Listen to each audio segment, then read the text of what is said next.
Well, hey there, spooky pretties. How y'all doing this fine weekend? Yeehaw! All right, guys, don't you worry. I'm not going all southern on y'all. I'm just doing my best impersonation of Bobby Lynn from A24's latest film, X. Today, I'm debuting my latest venture here on my channel. I thought to myself, since eventually my Scream collection series will start to die down a bit, I should add some more content to my channel. And don't worry, my Scream collection series will never come to an end officially, as I'll always be adding to that collection, but maybe it won't be weekly once we get down to less items to show here. So my latest idea to add content to this channel is what I am going to call Scary Movie Saturday or Scary Movie Sunday, depending on which day I am able to upload the video. What Scary Movie Saturday or Sunday will be is me sitting here chatting with you about either a new or old horror film. I'll review it, talk about what I liked and didn't like about the film, and also just discuss it in general and see what you guys think in the comment section. I'll also be sitting here having a drink while I chat about it, kind of just trying to make it feel like a cozy, comfortable atmosphere where we can all share our opinions. Today, I am drinking out of this awesome Scream Queen cup that my girl Morgan got for me as a gift. When I saw it, I absolutely freaked out because how often do you see cups with this already written on it? She found this in an actual store. I think it was like Five Below or the Dollar Tree or something like that. Morgan, comment below and let people know where you got this cup because I'm forgetting at the moment. My apologies. Now you might be wondering what's in this, and I'm going to tell you. It's a glass of Riesling. I am definitely a more white wine person. Actually, not more. I absolutely cannot have red wine because it triggers my migraines, and I'm very prone to migraines, so I'm not going to drink something that's just going to start one off immediately. So white wine it is. Cheers. I needed that. All right. So today I'm going to be reviewing, as you guessed, X, the latest A24 movie, as I said before. My husband and I went out on a date night tonight to see it, and we just got home about an hour ago, so my thoughts are fresh in my mind. Before we went to the film, we went out to dinner, which, take a look where we went to eat now. All right, so here we are at one of our favorite local hot chicken joints.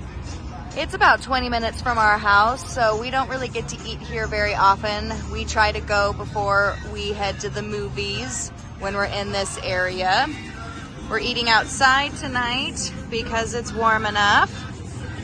And we got the 2-slider combo with fries, and we split it because the food is super filling here. And we put the honey on the sliders because the sweet and hot is just so delicious. John especially loves this place. My favorite. So our dinner treat before the movie.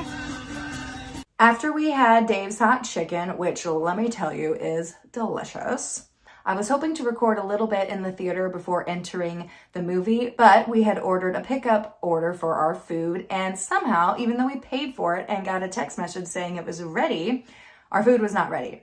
So then we had to stand there waiting for it, and we were ultimately late to our movie. Thankfully, the trailers were still happening, but I didn't get to record as I had wanted to show off what snacks we got. But as you'll see here, I decided to go with some cheddar cheese popcorn and a nice icy mixed with red and blue. I prefer the red, but I do like mixing in a little bit of blue. I've recently really gotten into ices. I know ices have been a thing for like years, but just recently in like the last 4 months have I really gotten into them and almost get one every time I go to the theater now. It's perfect. And cheddar cheese popcorn to me is so much better than regular popcorn. That's just me. Cheddar cheese is my favorite. Ooh, I love it. So I'm going to start off with a spoiler-free review since the movie is still pretty fresh. So for those of you that haven't seen it, continue watching as I'm not going to give anything away yet. I will warn you before I do. All right, so my spoiler-free opinions are this. I really, really, really enjoyed it overall. I thought Everything from the cinematography, the music, and the acting was sublime. I really enjoyed every aspect. There wasn't like a specific scene or a specific character that stood out to me and I went, ugh, I don't like that. That never happened once. I kept waiting for it to happen and it never did, which really surprised me and made me happy and made the filming experience more enjoyable because I wasn't like sitting there thinking about 5 minutes ago how something really, really bothered me. So that was a plus. The only thing I will say about this film that is slightly negative is the ending was just weak and kind of quick compared to the rest of the movie. I thought the movie was really, really strong the entire time until the ending. It fell a little flat for me. But it didn't ruin the film for me. It didn't really take away anything. I just noticed the first 3/4 of the movie were much, much stronger than the finale, which is kind of odd because you want your finale to kind of be like, bang. So I didn't quite get that with this. But again, it did not ruin my movie experience. So if you want to know my rating for this film, it's going to be at the very end. So you might want to skip the spoilers and check it out there. Or you can just check out the description box below and I'll put it there for you guys for those that haven't seen the film. Because now we are going into spoilers. Cheers to that. So for spoilers, let's start off with a little synopsis. As you guys can see from the trailer, it's a group of adults, young adults, some of them older, that go to a farmhouse with intentions to film a pornography. Oops, spoiler, not really, it's in the trailer.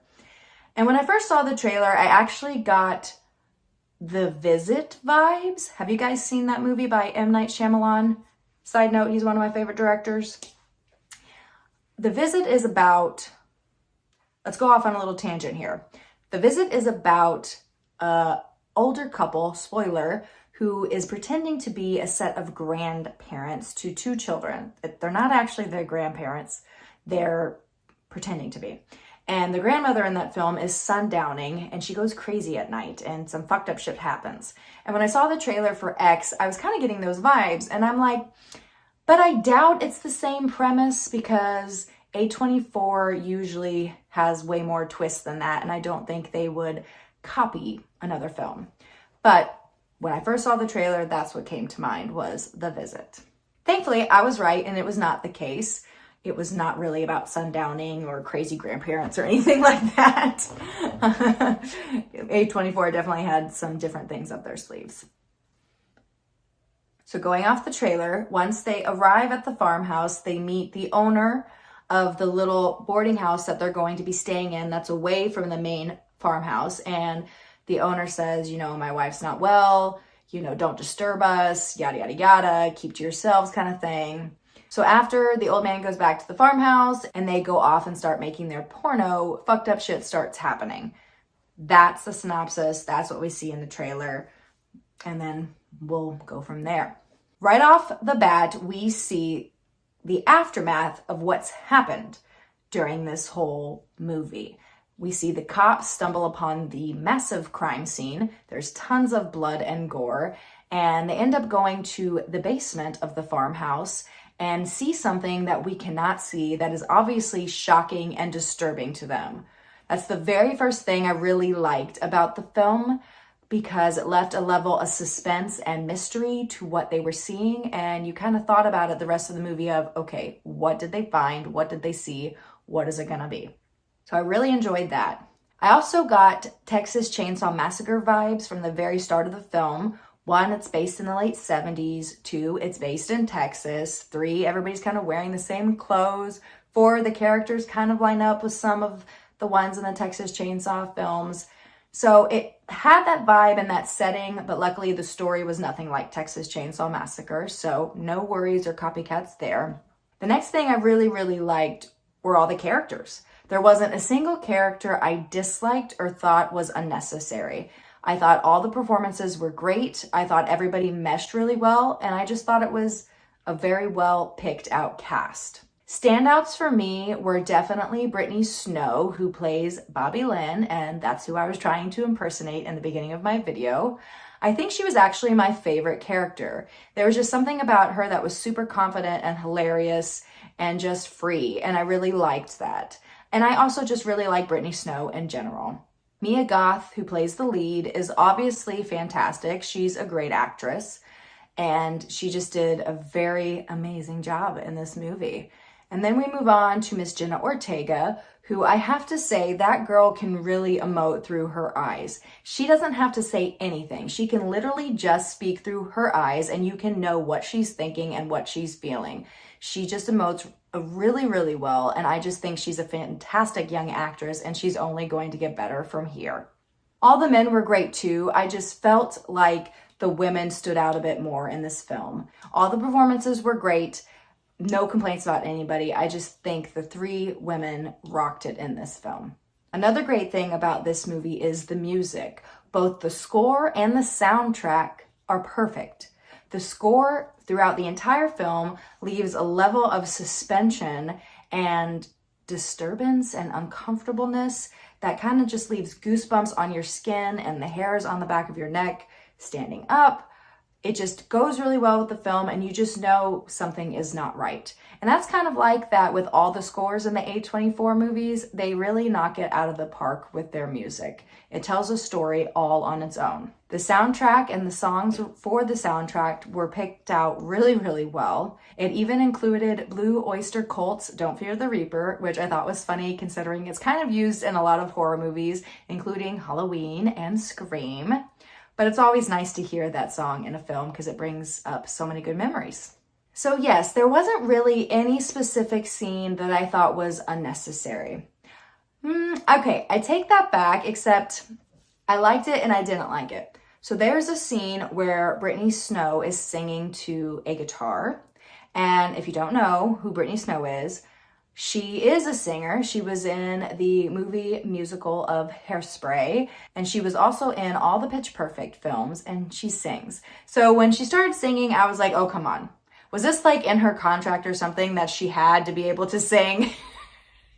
But then it kind of coincides, it does coincide with another scene that they are showing side by side at the same time. And that makes sense because the song she's singing is Landslide, which is a very emotional song. And so while she's singing, another scene is taking place, as you know, the old woman putting on makeup and then taking off her makeup and just feeling really down about herself and wishing to be young again. And it does work. But it was just kind of odd, like, oh, come on, Brittany singing with a guitar, like, is this really necessary? But it did end up working, and I'll give it to him. I'll let it slide.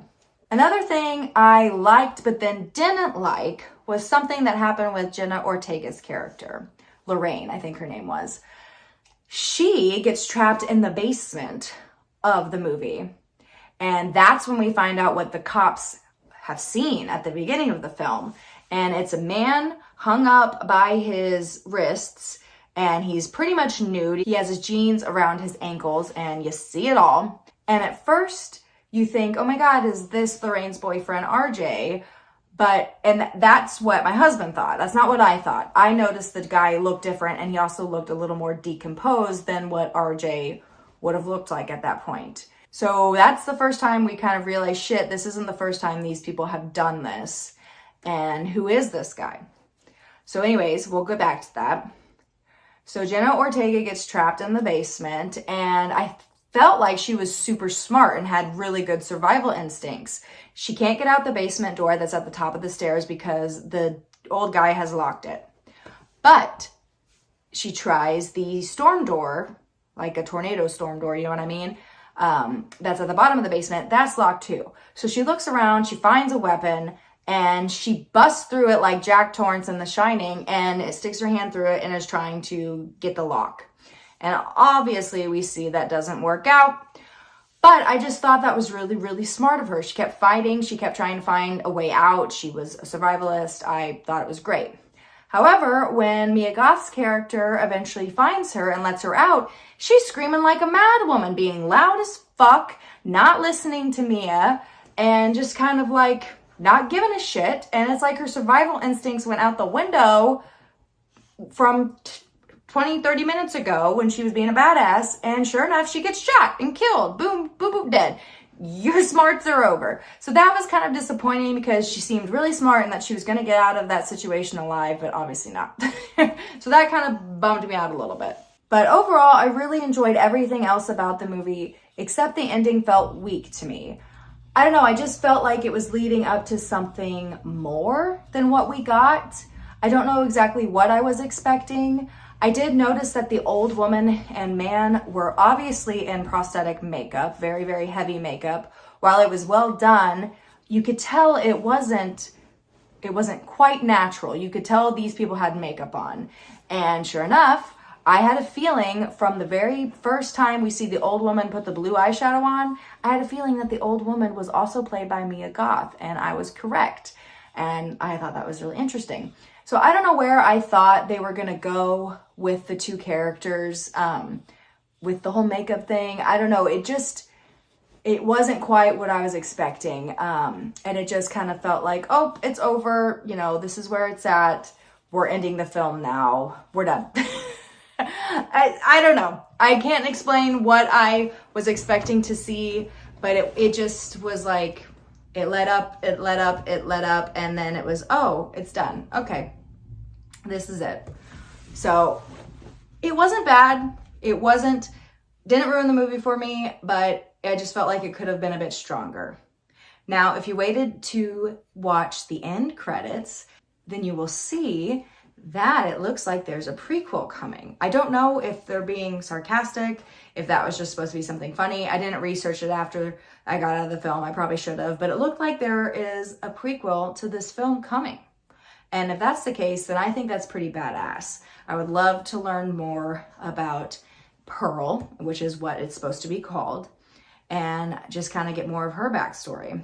So I do feel like the ending credit was actually more strong than the finale we got. So make sure you stay tuned for that. Also, something I didn't mention, I really enjoyed the kill scenes in this film. Very brutal, gory. I liked it. I dug it all. So in the end, I really, really dug this film. If I was rating it on a scale of 1 to 10, I would give it an 8 out of 10. If I was rating it from a 1 to 5, I don't know if I would give it a 4, but I definitely wouldn't give it a 3.5. I feel like it's teetering between 3.75 and 4. So yeah, you take it either way, 8 out of 10 or 3.75 out of 5. I just really enjoyed it. I had a fun time watching it. Definitely would watch it again. And I am looking forward to watching it again. So I hope you enjoyed today's first movie review. And I'm looking forward to doing many, many more. I just think this will be fun for me, fun for you guys, and also kind of a throwback to my days of YouTube in the very, very beginning.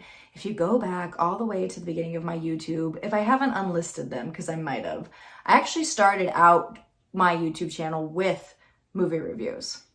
I used to just randomly talk about movies, and they weren't very good. That's probably why I've unlisted some of them. I was younger, and yeah, they kind of embarrassed me when I watched them, but it's kind of fun to be doing this again, and I'm really looking forward to it. So stay tuned for more of that. And I will catch you guys on Wednesday for my weekly Scream Collection series, and I'll catch you here for a cozy chat about movies next weekend. Make sure you're keeping it weird and making it Meggy.